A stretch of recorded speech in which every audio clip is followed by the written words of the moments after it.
All right, in this video, I'm going to start doing the sections of notes 2 for applied math. So the first part up here is simply going to be the first two problems, which are to evaluate. So evaluating, we're going to start with, we have an expression here, and we're given values for the variables. So what I want to do is replace each one of those variables with the corresponding number that it is equal to. So I'm going to make a space for b squared minus 4, make a space for a, make a space for c. So let's see. To fill in for b here, I know that b is equal to -3. So there's -3. The next piece I'm filling in for is a. A is equal to -1. So that's going to go here. And then the last one, there's a c here. That's going to be my 2.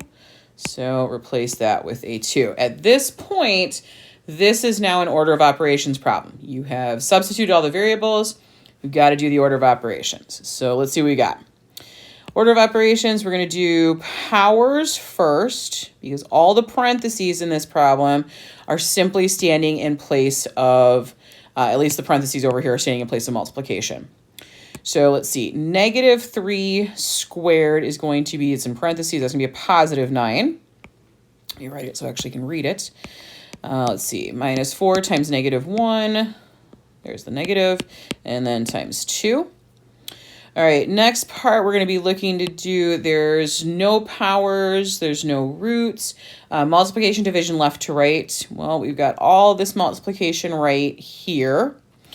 And so I'm going to do it in 2 parts. So I'm going to leave the 9 alone. I'm going to start with the first part here, which would be -4 times -1.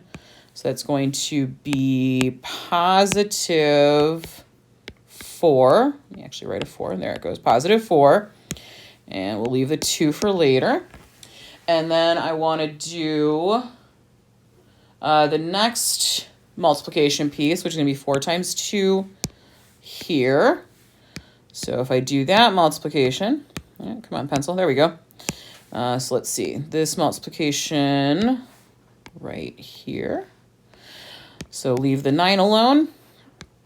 And then we've got 4 times 2 is 8. Things are double hitting on my pencil or not hitting at all. And then the last part is 9 plus 8 makes 17. So that is the first part of evaluating there.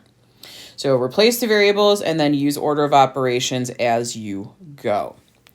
All right, question number 2, also evaluating, only this time we're dealing with x's and y's. Still the same process. Everywhere we have an x, we're going to replace it with a -2. And then the y here is going to get replaced with a 3. So I'm going to do a rewrite where I'm just leaving space for all of those values to be replaced. So x squared minus my y value, my x value. So x's get replaced with a -2. Y is going to get replaced with a +3.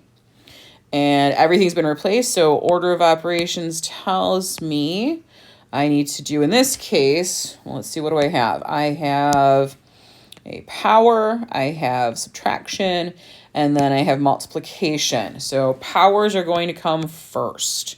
So I'm going to do this power right here, -2 squared.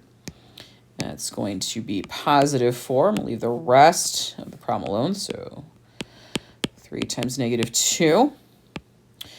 Next piece I'm going to do is this multiplication right there. And yes, I always pull the sign that's in front of the 3 with the 3. So that's going to be a -3 with a -2. So that's going to be a positive, so +6. And 4 plus 6 makes a fabulous +10. All right, so that's the end of this video on evaluating. I'm going to come back and do some, in the next video, solving linear equations. Let me know if you have any questions or concerns.